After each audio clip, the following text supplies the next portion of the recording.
Llegamos ahora al capítulo 61, y aquí podemos ver uno de los pasajes más destacados de la Escritura. La primera y la segunda venida de Cristo, con un énfasis en particular sobre los resultados de su segunda venida. Aquí tenemos en los primeros 3 versículos uno de los pasajes más destacados, como hemos dicho, y esto nos ayuda en la interpretación de la Biblia. Quisiéramos en primer lugar leer los primeros 2 versículos juntos de este capítulo 61 de Isaías. El Espíritu de Jehová el Señor está sobre mí, porque me ungió Jehová.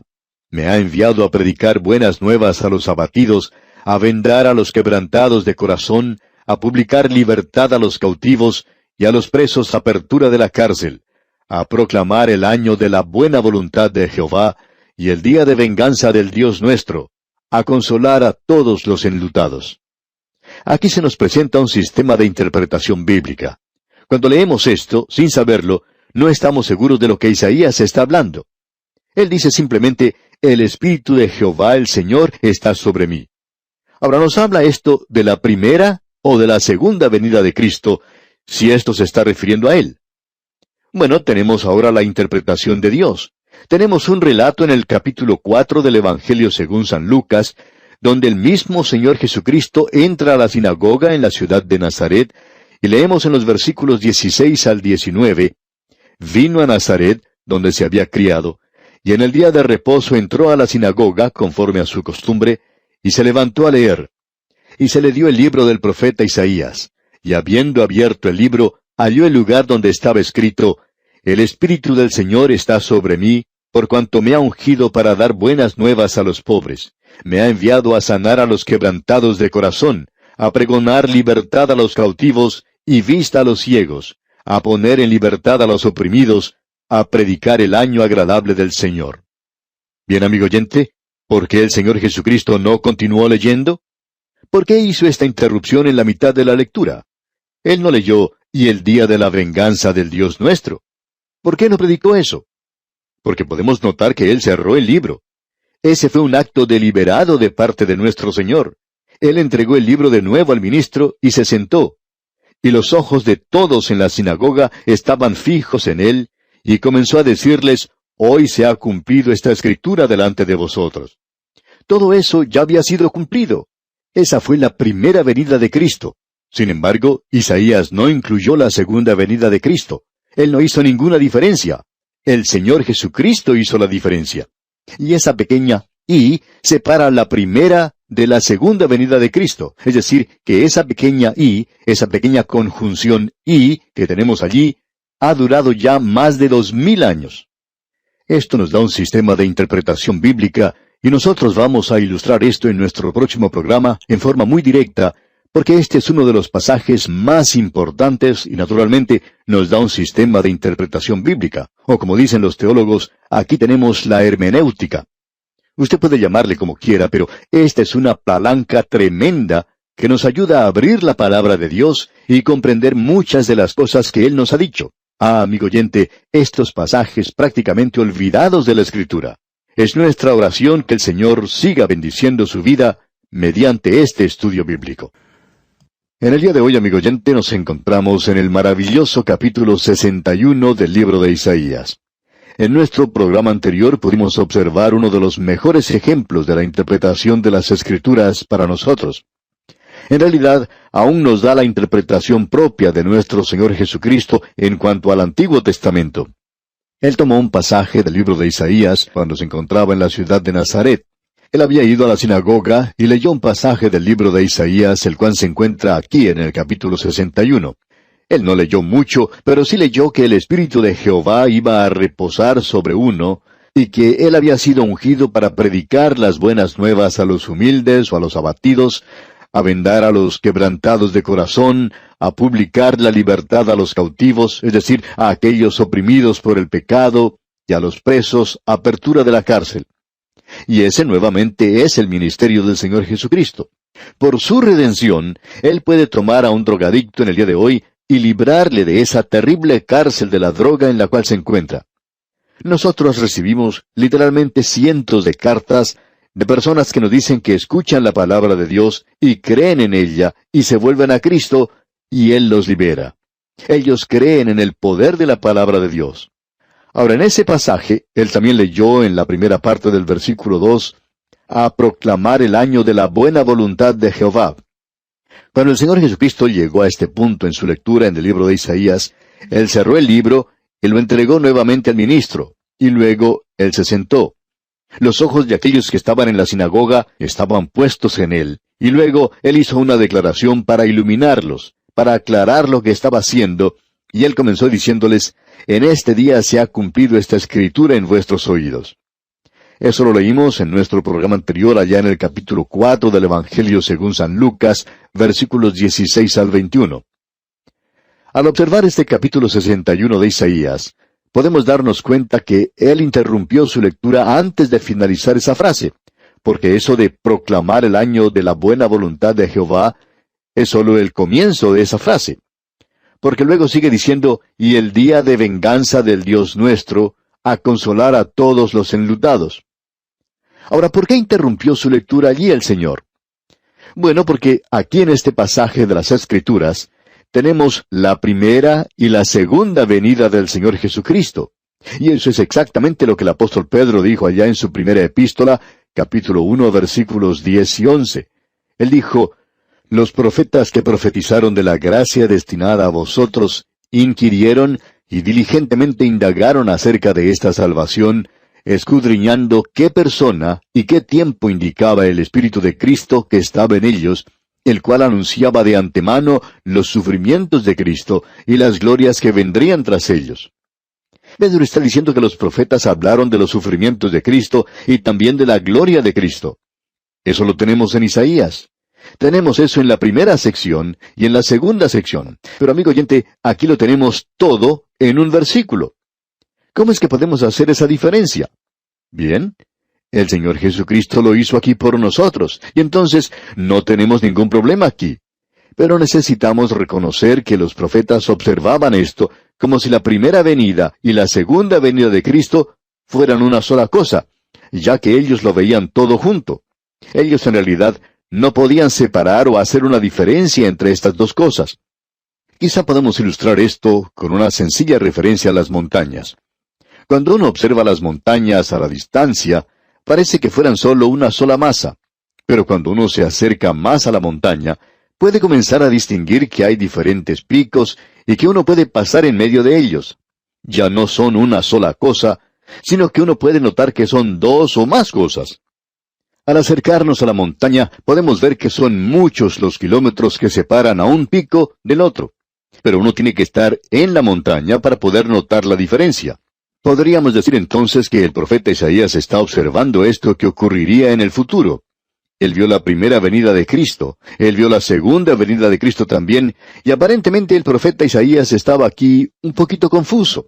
En una sola frase, él indica que el Señor Jesucristo va a vendar a los quebrantados de corazón, a abrir las cárceles, y en el mismo tiempo, él va a anunciar el día de venganza de nuestro Dios. Ahora, ¿cómo puede todo ser cierto? Bueno, uno tiene que pararse donde estamos nosotros hoy. Nosotros nos encontramos en el valle entre la primera y la segunda venida. Podemos mirar hacia atrás a la primera venida. Él vino a cumplir eso. Y el Señor Jesucristo leyó esto en aquel día cuando estuvo aquí en la tierra. Él vino para morir en la cruz como nuestro Redentor, como dijimos en Isaías capítulo 53, los pecados del mundo. Donde nos encontramos nosotros, en un lugar entre las dos montañas o los picos de la montaña, podemos contemplar la segunda venida de Cristo, y aquellos de nosotros que nos encontramos en la iglesia, sabemos que Él se llevará a la iglesia primero. Porque el Señor Jesucristo dijo, yo voy a preparar un lugar para ustedes y los voy a llevar a sacar de aquí de este mundo. Ahora Él va a regresar a esta tierra para establecer su reino aquí. Cuando Él haga esto, entonces Él vendrá con la venganza. Vamos a poder ver esto en el capítulo siguiente más adelante. Allí le vemos pisando al lagar, es decir, la ira de Dios. Amigo oyente, ese no es un cuadro muy lindo. Y Dios nunca dijo que sería algo lindo, algo hermoso. Pero Él va a aplastar la rebelión que tiene lugar en esta tierra. Este pequeño mundo nuestro todavía está bajo su control. El Señor Jesucristo es el que controla todo esto. Él es el Rey, y Él vendrá algún día para aplastar la rebelión, y ese es el día de la venganza. Pero inmediatamente después de eso se nos dice que Él va a consolar a aquellos que son los enlutados. Aquellos que están en este día en el mundo y que están enlutados a causa de su pecado, que tienen la esperanza en su corazón de un día mejor y que andan en obediencia al Señor. Y luego Él viene a establecer su reino. Luego, cuando salimos de este versículo y entramos al versículo 3, podemos apreciar que Él no solo consuela a todos los enlutados, sino que viene, según el versículo 3, a ordenar que a los afligidos de Sión se les dé gloria en lugar de ceniza, óleo de gozo en lugar de luto, manto de alegría en lugar del espíritu angustiado, y serán llamados árboles de justicia, plantío de Jehová, para gloria suya. Esto es algo particular de la nación de Israel. Si usted va a estar de luto en Sión, tiene que salir de la ciudad en la cual se encuentra. Quizá uno lo pueda hacer en la ciudad donde se encuentra, donde por supuesto hay muchas cosas que entristecen. Pero creemos que Isaías conocía su geografía, y por tanto cuando él dijo Sión, él no quiso decir Bogotá, él no quiso decir Caracas, o Quito, o Montevideo, o Buenos Aires, ni ninguna otra ciudad. Sión es Sión, y ese es un lugar geográfico muy bien conocido para Isaías. Leamos nuevamente en el versículo 3 lo siguiente, y estamos leyendo en el capítulo 61 de Isaías, versículo 3. Dice, a ordenar que a los afligidos de Sión se les dé gloria en lugar de ceniza, óleo de gozo en lugar de luto, manto de alegría en lugar del espíritu angustiado, y serán llamados árboles de justicia, plantío de Jehová, para gloria suya. Podemos ver que más allá del día de venganza, el cual es amplificado cuando llegamos al capítulo 63, se encuentra la paz y la prosperidad del milenio. E Isaías está usando un juego de palabras aquí, no tenemos ninguna duda en cuanto a esto. Con la gloria, en lugar de ceniza, es como decir en nuestro idioma que cambiará el juicio por gozo, el suspiro por un cántico. Es decir que después del clamor y del juicio vendrá gozo y canto. Y luego en el versículo 4 leemos, reedificarán las ruinas antiguas, y levantarán los asolamientos primeros, y restaurarán las ciudades arruinadas, los escombros de muchas generaciones. La tierra de Israel será rejuvenecida, y será restaurada su belleza edénica en esa época. Lo que está sucediendo allí ahora es algo enteramente maravilloso. Y lo que está sucediendo ha hecho que un gran erudito en materias hebreas, el Dr. Albright, asumiera una posición ahora que él cree en Cristo. Esa nación que había estado fuera de su propia tierra por unos 2500 años, ha regresado. Él llegó a ser creyente por eso. Pero debemos tener mucho cuidado porque no estamos viendo ahora el cumplimiento de esta profecía. Cuando uno ubica esto en el orden que le corresponde, podemos apreciar que tendrá lugar al comienzo del milenio. Y el caso es que no estamos allí en ese instante. Ahora en el versículo 5 de este capítulo 61 de Isaías leemos, y extranjeros apacentarán vuestras ovejas, y los extraños serán vuestros labradores y vuestros viñadores. Aquí tenemos un verdadero cuadro de prosperidad. Y luego en el versículo 6 tenemos más bendiciones, leamos. Y vosotros seréis llamados sacerdotes de Jehová, ministros de nuestro Dios seréis llamados. Comeréis las riquezas de las naciones, y con su gloria seréis sublimes. Si usted quiere saber lo que hará Israel durante el milenio, aquí tenemos la respuesta. Ellos van a ser un sacerdocio de creyentes. Esa era la intención original de Dios, de que toda la nación de Israel llegara a ser sacerdotes. Eso lo podemos leer allá en el capítulo 19 del libro de Éxodo, versículo 6, donde dice, y vosotros me seréis un reino de sacerdotes y gente santa. Estas son las palabras que dirás a los hijos de Israel. Debido al pecado de ellos, esto nunca llegó a tener lugar, pero sí será realizado en el milenio. Esa es la intención de Dios de que esto tenga lugar. Y no solo eso, sino que en el versículo 7 de este capítulo 61 de Isaías dice, en lugar de vuestra doble confusión y de vuestra deshonra, os alabarán en sus heredades, por lo cual en sus tierras poseerán doble honra y tendrán perpetuo gozo. Aquí se nos habla del gozo completo. ¡Qué hermoso día que llegará a ser ese! Y en el versículo 8 leemos, porque yo Jehová soy amante del derecho, aborrecedor del latrocinio para holocausto. Por tanto, afirmaré en verdad su obra y haré con ellos pacto perpetuo. Es decir que sus vidas entonces adornarán su ritual o rito religioso.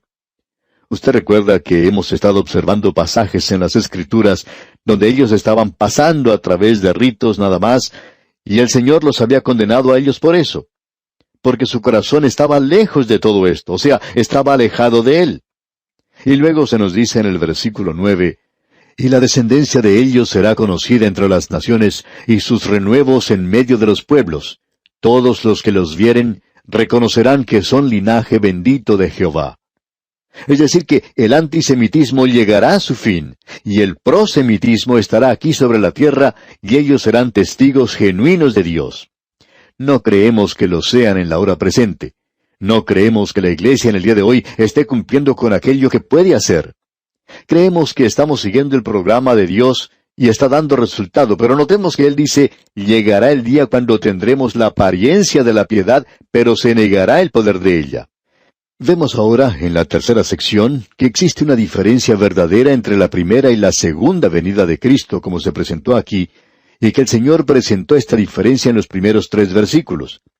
Luego tenemos esa anticipación del reino de paz y bendición que será establecido en el milenio. Esto nos permite mirar hacia el milenio, ese pasaje que acabamos de concluir ahora. Podemos ahora ver algunas de las cosas deliciosas del milenio en los próximos 2 versículos. Leamos la primera parte del versículo 10 primero. En gran manera me gozaré en Jehová, mi alma se alegrará en mi Dios. ¿Cómo me gustaría ver que más creyentes pudieran tener más alegría al ir a la iglesia? Me gustaría que ellos disfrutaran de eso mucho más. Quisiera que el estudio de la Biblia llegara a ser una experiencia más emocionante para todos. Debería serlo. Y Dios tenía la intención de que así fuera, porque en la última parte del versículo 10 dice, porque me vistió con vestiduras de salvación, me rodeó de manto de justicia, como a novio me atavió, y como a novia adornada con sus joyas. El Mesías continúa hablando aquí, y al hacer eso, todos aquellos que son suyos pueden unirse en un salmo de alabanza.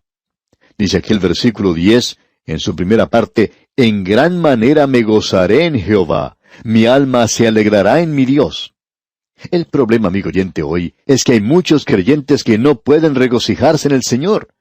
Deberían hacerlo, pero están fuera de comunión, están pecando demasiado y están fuera de la voluntad de Dios y marchan solo en su propia voluntad. Pero el versículo 11 nos dice, porque como la tierra produce su renuevo, y como el huerto hace brotar su semilla, así Jehová el Señor hará brotar justicia y alabanza delante de todas las naciones. Podemos apreciar aquí que ellos no solo recibirán beneficios materiales, progreso físico, sino que las verdaderas bendiciones van a ser espirituales en ese día.